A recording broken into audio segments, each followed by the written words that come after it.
The morning of January 5, 1944, dawned grey and soundless over the South China Sea.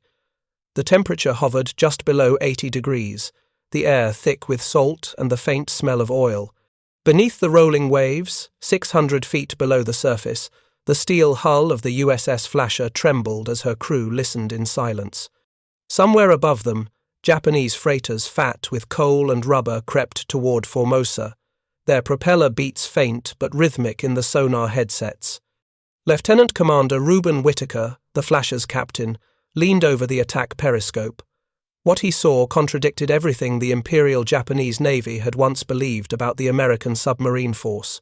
5 merchant ships in a loose column, guarded by 2 escorts. The Japanese convoy was cautious but slow, still following the pre-war assumption that American submarines were few, clumsy, and largely blind. Before we jump back in, tell us where you're tuning in from, and if this story touches you, make sure you're subscribed because tomorrow I've saved something extra special for you. Whitaker smiled faintly. He knew those assumptions were more than outdated, they were fatal. Within minutes, his torpedomen flooded the forward tubes. The Flasher shuddered once, twice, 3 times as her Mark 14 torpedoes sped silently into the depths. 45 seconds later, a column of flame erupted from the second freighter. The sound of tearing metal echoed through the hull like thunder rolling underwater. Another explosion followed, then another. As the Japanese escorts turned frantically in circles above, dropping depth charges in wild patterns, Whitaker whispered, "That's another one for the Gatos." In less than 3 years, submarines like the Flasher descendants of the Gato-Class design would sink more than 1,300 Japanese merchant ships, strangling the empire's industrial lifeline. It was a campaign Japan had never truly prepared for, fought by machines they had never learned to fear. To understand why, we must return to the years before the war, when the Imperial Japanese Navy considered the sea its unbreakable armor, and American submarines little more than toys for coastal defense. In the 1930s, Japan's naval philosophy was shaped by a single guiding principle: decisive battle. Influenced by the theories of Admiral Sato Tetsutaro and the lingering prestige of Tsushima, Japanese planners envisioned one great clash in the Western Pacific, a collision of battleships that would decide the fate of empires. Every yen, every ton of steel, every drop of fuel was bent toward that goal. The Imperial Navy built monstrous warships, the Yamato and Musashi, displacing 70,000 tons each, and believed that anything smaller, anything unseen, could only play a supporting role. Submarines, to the Japanese mind, were not instruments of blockade or strangulation. They were scouts for the battle fleet, designed to draw blood before the main engagement. Their doctrine emphasized attacking warships, not freighters. It was considered dishonorable, even wasteful, to sink mere merchantmen. The Navy's own regulations reflected this bias. Japanese submarine commanders were trained to hunt enemy fleets, not supply lines. In contrast, American naval strategy, though initially muddled, would evolve into something entirely different, something ruthless and industrial. The United States Navy, backed by vast shipyards and an economy that dwarfed Japan's, could think long-term. It could wage a war of attrition. When the Pacific erupted in December 1941, the U.S. submarine force found itself small but deadly, with a fleet of newer ocean-going submarines that would soon define undersea warfare. The Gato-Class. These boats were not elegant by European standards, nor delicate instruments like the German Type 7. They were heavy, spacious, and designed for the vastness of the Pacific. Measuring over 311 feet in length, the Gato carried 24 torpedoes, a 5-inch deck gun, and enough provisions for 70 days at sea. She could travel 11,000 nautical miles without refueling far enough to strike the Japanese home islands from Pearl Harbor and return. When the first Gato boats like the USS Drum, Flying Fish, and Silversides slipped into service in late 1941, few in Tokyo paid them any serious attention. The Japanese High Command assumed that American submarines, much like their German counterparts in the First World War, would struggle with reliability, coordination, and mechanical failure. And at first, that assumption seemed correct. For nearly a year after Pearl Harbor, American submarines performed dismally. The problem was not the men, nor the boats, but the torpedoes. The Mark 14, the Navy's standard torpedo, was a technological marvel on paper. It featured magnetic detonators, depth sensors, and a powerful warhead. Yet in practice, it was a disaster. It often ran too deep, failed to explode, or detonated prematurely. Commanders risked their lives to deliver attacks that fizzled harmlessly beneath their targets. In those early months, the Japanese Navy hardly noticed the threat. Convoys sailed without zigzag patterns, without sonar-equipped escorts, and with little aerial coverage. The Empire's supply arteries stretched from Singapore and the Dutch East Indies to Japan's steel mills and munitions plants. Oil tankers, coal ships, and rice carriers traversed these routes daily. They were the lifeblood of an empire fighting 1,000 miles from home. And yet, in Tokyo, few officers imagined those lifelines could ever be severed. In early 1942, Japanese naval planners gathered in the underground war rooms of the Navy Ministry to discuss shipping losses. The numbers were trivial: a handful of small freighters lost to mines or aircraft. The term submarine threat appeared in their reports only in passing, often followed by the assurance that Japan's convoy system was adequate. That word adequate would soon become an epitaph, because while Japanese admirals obsessed over battleships, an unheralded transformation was unfolding across the Pacific. American shipyards, already mastering the mass production miracle that had stunned the Germans in the Atlantic, were turning out submarines with assembly line precision. The Electric Boat Company in Groton, Connecticut, and the Manitowoc Shipbuilding Company on Lake Michigan began launching Gato-Class submarines at a rate that defied traditional engineering. Each new boat improved upon the last. Welding replaced riveting, reducing weight and construction time. Electrical systems were simplified. Air conditioning installed, a luxury unthinkable in German U-boats. But most critically, the crews themselves evolved. Unlike the rigid, aristocratic hierarchy of the Imperial Navy, the American submarine service fostered a peculiar egalitarianism. Officers and enlisted men shared cramped quarters, ate the same food, endured the same air. Decisions were made fast, often democratically. Commanders were expected not just to obey orders, but to innovate. By late 1942, after relentless field testing and the eventual exposure of the Mark 14's defects, American submarines were finally becoming what they had been designed to be: silent, efficient predators. And as that transformation took hold, Japan began to lose something far more precious than steel. It began to lose invisibly, economically, psychologically. The first real signs came in the spring of 1943. Reports from the merchant fleet, once filled with routine logs, grew anxious. Crews began to whisper about phantom torpedoes striking from nowhere, of ships vanishing between Manila and Truk, between Borneo and Kyushu. The Navy dismissed most of these at first: accidents, bad weather, exaggeration. But by the summer, the numbers were undeniable. In June alone, 15 ships, nearly 70,000 tons, had been lost to submarine attack. By December, the figure had tripled. For a nation that imported almost all of its oil, iron ore, and bauxite, this was catastrophic. Yet Tokyo's response remained paralyzed by doctrine. The Navy continued to devote its best shipyards to aircraft carriers and super battleships. Escort vessels were an afterthought. Sonar technology lagged years behind that of the Americans and British. The irony deepened. The same empire that had pioneered the concept of surprise naval assault at Pearl Harbor in the Indian Ocean, in the early months of conquest, now found itself undone by an enemy it could neither see nor understand. By early 1944, the sea lanes that once pulsed with the lifeblood of Japan's empire had become killing grounds. To travel from Borneo to the home islands was to risk annihilation. Ships sailed blacked out at night, their radio operators forbidden to transmit except in emergencies. Convoys no longer moved in daylight unless absolutely necessary. Still, the sinkings continued. From bases at Fremantle, Midway, and Pearl Harbor, the Gato-Class boats ranged like wolves across the Pacific. The USS Tang, under Commander Richard O'Kane, prowled the East China Sea. The Harder, commanded by Samuel Dealey, haunted the waters off the Philippines.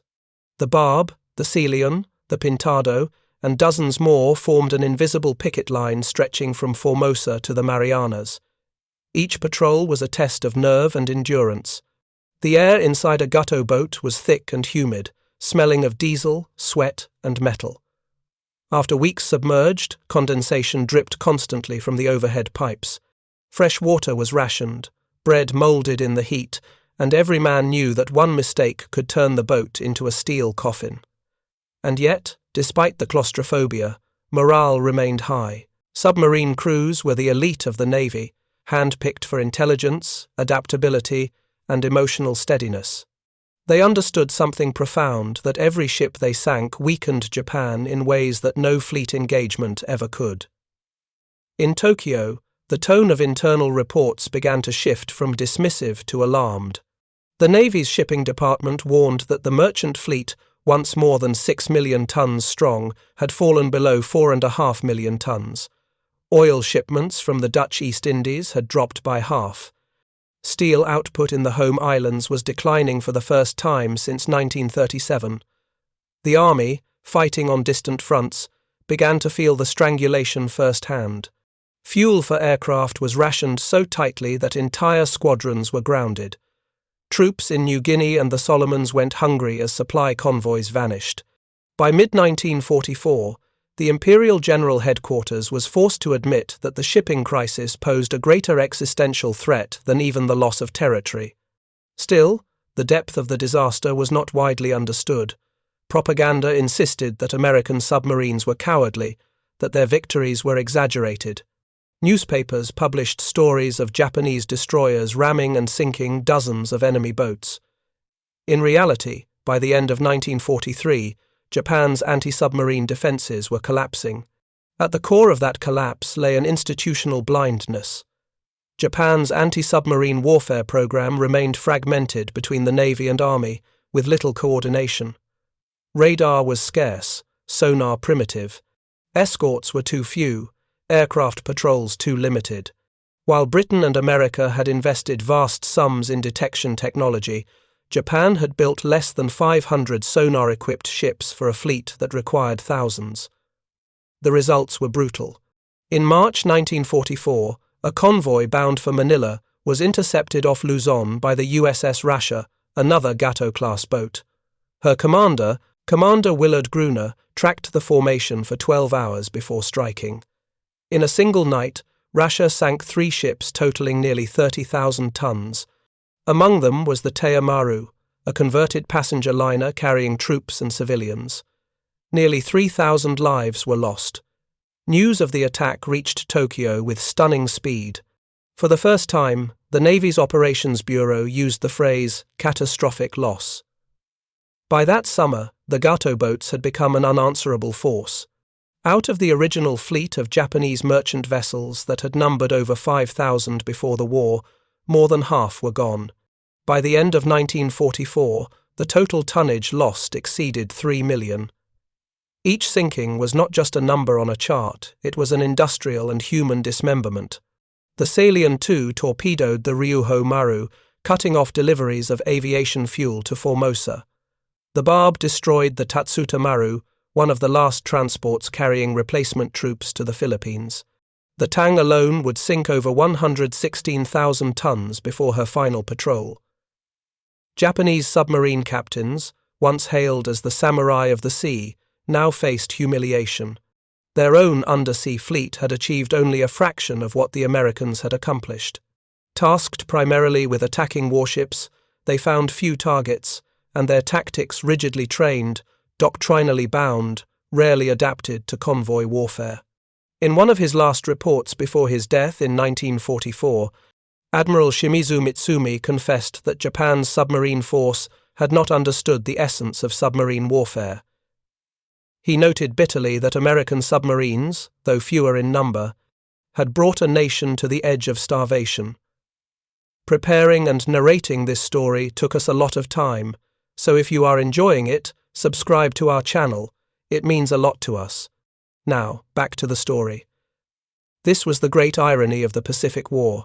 The same empire that had demonstrated unmatched boldness in naval aviation and surprise strategy at the war's outset had failed to grasp the strategic potential of the submarine. The psychological impact on the Japanese military was immense. Pilots and sailors alike began to speak of the sea itself turning hostile. Superstitions spread stories of iron sharks that could sense their victims. Merchant crews prayed before departing port, knowing that few convoys reached destination unscathed. The crisis forced the Imperial Navy into desperate measures. By late 1944, they began arming merchantmen with makeshift guns and training civilian mariners in gunnery. Old destroyers were refitted as escorts, and new corvettes were rushed from the yards. But it was too late. The Americans had not only perfected their tactics, they had refined their intelligence. The breaking of the Japanese naval codes, known as JN-25, allowed Allied commanders to direct submarines to precise convoy routes. It was as though the Americans could see through the ocean itself. In the words of Rear Admiral Charles Lockwood, commander of the Pacific Submarine Fleet, "We were no longer hunting them, they were sailing to us." By early 1945, Japan's merchant marine was effectively annihilated. Barely 2 million tons remained afloat, much of it crippled or confined to coastal waters. Fuel imports had fallen by 90%. Coal, rice, and raw materials could no longer reach the homeland. Civilian life began to unravel, factories closed, trains stopped, power failed, and all of it, in large part, because of the quiet, unseen war waged by fewer than 300 submarines. When the Flasher, the Tang, the Celion, and their sister boats returned from patrol, their crews were met not with fanfare, but with quiet efficiency. Medals were issued, reports filed, and new orders handed down. The men themselves understood that victory was statistical, not romantic. They measured success in tons sunk, not ships seen burning. In a post-war analysis, Japanese naval historian Oi Atsushi called the submarine campaign the decisive battle we never saw. He wrote, "Our eyes were fixed on the horizon, waiting for the enemy's battleships. We never imagined that defeat could come from beneath." That was the heart of the irony. The belief that warfare would remain visible, glorious, and bounded by tradition. The Americans, through industrial will and cold pragmatism, had reduced it to arithmetic. As the war drew to its close, the Gato-Class boats, once considered merely an auxiliary force, had rewritten naval warfare itself. They had proven that control of the sea was no longer about who could build the largest ships, but who could deny the enemy the ability to use the sea at all. The Imperial Japanese Navy never recovered. Of its more than 6 million tons of merchant shipping at the war's start, over half had been destroyed by submarines. Starved of oil, its mighty battleships lay motionless in harbours, their crews using their own fuel rations to power generators. When the Yamato sailed on her final mission in April 1945, she carried barely enough fuel for a one-way voyage. Her destruction by American aircraft was, in many ways, the symbolic end of an era, the last gesture of a fleet that had never understood the war it was fighting. And beneath the waves, the Gato boats still hunted, silent and methodical to the very end. When peace finally came in August 1945, few of the submarine crews celebrated. They had seen too much of the unseen war, the bloated corpses floating after sinkings, the wreckage fields that stretched for miles, the oil slicks burning in sunlight. They understood that victory had come not through glory, but through suffocation. In the words of one veteran of the USS Silversides, "We didn't win by sinking ships, we won by starving a nation." That was the legacy of the Gato-Class, and weapon Japan never truly saw coming, the silent fleet that turned industrial arithmetic into strategy.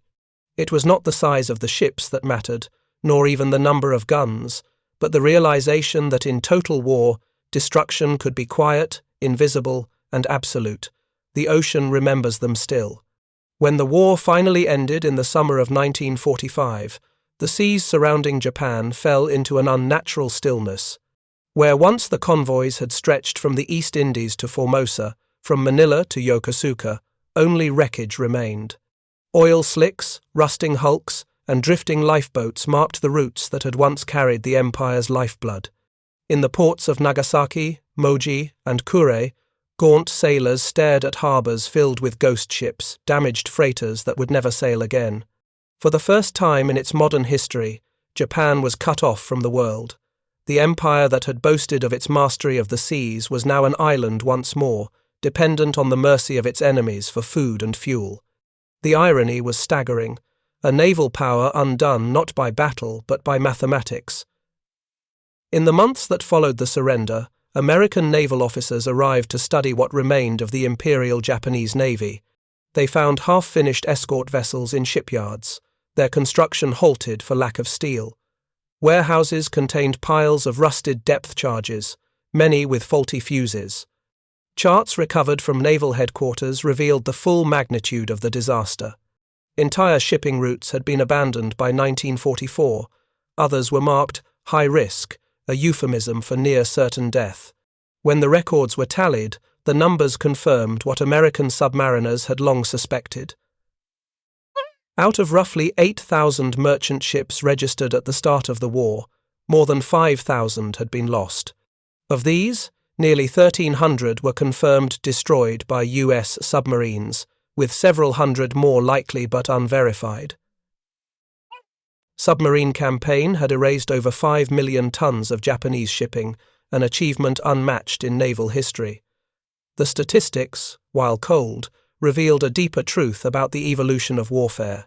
The submarine, dismissed before the war as a limited auxiliary, had demonstrated a power that surpassed even the great fleets of surface ships. For the cost of a single battleship, the United States could build a dozen Gato-Class submarines, each capable of crippling an enemy economy. And yet, behind those figures lay a human story rarely told. In interviews conducted after the war, many Japanese sailors described the terror of facing an invisible enemy. Convoy duty, once considered routine, had become a death sentence. Survivors spoke of nights lit by burning oil, of ships breaking apart in minutes, of watching comrades vanish into the sea. One merchant captain recalled that by late 1944, his men no longer looked at the horizon, but at the water beneath. The psychological toll was immense. The merchant service, composed largely of civilians, suffered the highest casualty rate of any Japanese branch. Over 60% perished. Many were young conscripts or fishermen drafted into service. They had no illusions of glory, only the daily fear of torpedoes. Even within the Imperial Navy, a quiet despair took hold.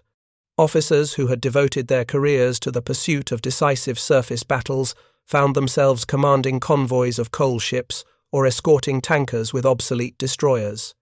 One officer wrote bitterly in his diary in April 1945, "We built temples to the battleship, but our gods were beneath the sea." The transformation wrought by the submarine campaign went beyond strategy. It shattered the very psychology of naval warfare. For centuries, power at sea had been measured by what could be seen: lines of battleships, the thunder of guns, the visible spectacle of command. Submarines replaced that with silence, patience, and invisibility. The men who fought in them rarely saw their enemy's face. Victory was confirmed not by triumphal cheers, but by the dull sound of imploding steel somewhere in the dark. This invisibility changed the moral landscape of war as well. The submarine campaign against Japan was, by necessity, total. There was no distinction between military and civilian targets. Every ship that carried fuel, rice, or coal contributed to the war effort, and thus became fair game. Commanders like O'Kane, Dealey, and Morton accepted this with grim clarity. Their task was not to defeat the Japanese fleet, it was to unmake the Japanese nation's ability to fight. For Japan, this represented a profound psychological break. The traditional warrior ethos of Bushido emphasized combat as a personal trial of courage and skill. The submarine war stripped that away. It was impersonal, mechanical, and relentless, fought not in duels but through attrition. The shock of that realization echoed through Japan's naval leadership. Admiral Takasu Shiro, one of the few surviving senior officers after the war, remarked to American investigators, "You fought a different kind of war, one we never prepared for, one we never believed could exist." In that difference lay the secret of American success. The Gato-Class was not simply a machine, it was a product of a culture that prized innovation over tradition. While Japanese engineers had refined existing designs to perfection, American designers redefined the very concept of naval warfare. They built not for elegance, but for function, not for glory, but for endurance. The contrast extended to industry and logistics. Japan, dependent on imported materials and skilled labor, could never sustain large-scale production. The United States, by 1943, had built over 200 fleet submarines and maintained them with an industrial precision that astonished even its own officers. Each Gato could be serviced, refitted, and redeployed in weeks, a cycle the Japanese could not match. The economic impact of the campaign became fully apparent in the final year of the war. Without oil, Japan's navy could no longer train. Without bauxite, its aircraft production collapsed. Without rice and coal, its cities grew dark and hungry. By early 1945, factories operated on less than a tenth of their pre-war fuel supply. The empire had ceased to function. Historians would later debate whether the submarine campaign alone could have forced Japan's surrender, even without the atomic bombings or invasion. What is certain is that by the summer of 1945, Japan was already on the brink of economic death. The home islands were isolated, their population living off dwindling reserves of food and energy. In Tokyo, blackouts were constant. Trains ran only sporadically. The imperial government itself struggled to print enough paper for its own decrees.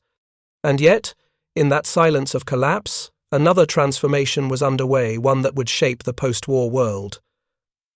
The lessons of the submarine campaign were not lost on the nations that studied it.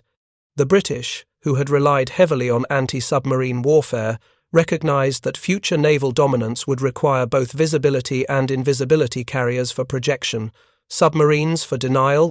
The Soviet Union, watching from afar, began a massive post-war submarine program, seeing in the American example a template for asymmetric power. For the United States, the Gato-Class became the ancestor of a new generation. The Balao and Tench classes improved upon its design, and in the early Cold War, the lessons learned in the Pacific shaped the creation of the nuclear-powered Nautilus and Skipjack. The age of undersea warfare had truly begun. But perhaps the most lasting transformation was philosophical. The war at sea was no longer about who could command the surface, but who could control the unseen. In post-war Japan, that realization provoked decades of reflection. The nation that had once worshipped the battleship turned toward commerce and industry, the same forces that had defeated it. In the shipyards of the 1950s and 60s, Japanese engineers began constructing merchant vessels once more, but now for peace. They built tankers, container ships, and fishing fleets that would power the new economy. In a strange symmetry, the nation that had been starved by submarines became, within a generation, the world's largest shipbuilding power. When former American submariners visited Japan in the 1960s, they were often greeted with respect rather than resentment. Many Japanese officers understood that the submarine war, though devastating, had been fought with a precision and discipline that contrasted sharply with the firebombings of cities. "You fought us as sailors," one Japanese captain told a veteran of the Celion, "and for that we honor you." Still, the memories endured. Survivors of the merchant fleet held reunions for decades afterward, reading the names of lost ships as one might recite a litany of the dead. The sea, they said, had swallowed their generation. In the United States, the submarine veterans received quiet recognition. There were no grand parades, no triumphal monuments. Most returned to civilian life with little fanfare. They carried with them memories of the cramped quarters, the metallic taste of recycled air, and the knowledge that their war had been waged in shadows. When Admiral Lockwood compiled his final report on the Pacific submarine campaign in 1946, he wrote, "The tonnage figures do not tell the story. The men who fought this war beneath the sea did so with courage unmeasured, and their victories were earned in silence." Today, a few of the Gato-Class boats remain as museum ships, rusting but intact reminders of a time when the fate of nations turned on sonar pings and periscope sightings. Visitors, walking their narrow passageways, can still smell the faint trace of diesel, still hear the echo of engines long gone. The plaques list their patrols, their kills, their decorations, but what they cannot convey is the psychological weight of that invisible war. It is said that history often hides its most decisive battles. The submarine war against Japan was one of them. There were no beaches to storm, no flags to raise, no victory photographs. Its heroes were nameless men who listened through headphones, plotted torpedo angles on grease pencils, and vanished beneath the sea. In that anonymity lies its deepest meaning. The victory of the Gato-Class was not a triumph of force, but of adaptation of minds willing to discard old ideas in favor of new ones. Where the Imperial Navy clung to tradition, the Americans embraced innovation. Where one saw honor in grand battles, the other saw power in efficiency. In the end, the lesson of the Gato-Class was not about ships at all. It was about the nature of war in the modern age, that survival depends not on strength alone, but on the ability to think differently, to act unseen, and to turn weakness into weapon.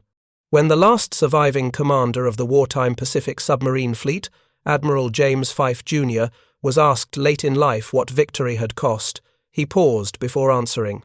"We won the war," he said quietly, "but the sea keeps what it takes." And perhaps that is the truest epitaph of all for the Japanese sailors who sailed into darkness and for the American submariners who waited beneath it. The war they fought was silent, but its echo still moves through the depths of history, a reminder that beneath every empire's confidence lies a vulnerability unseen until it is too late. Up next, you've got two more standout stories right on your screen. If this one hit the mark, you won't want to pass these up. Just click and check them out. And don't forget to subscribe and turn on the notification bell, so don't miss any upload from us.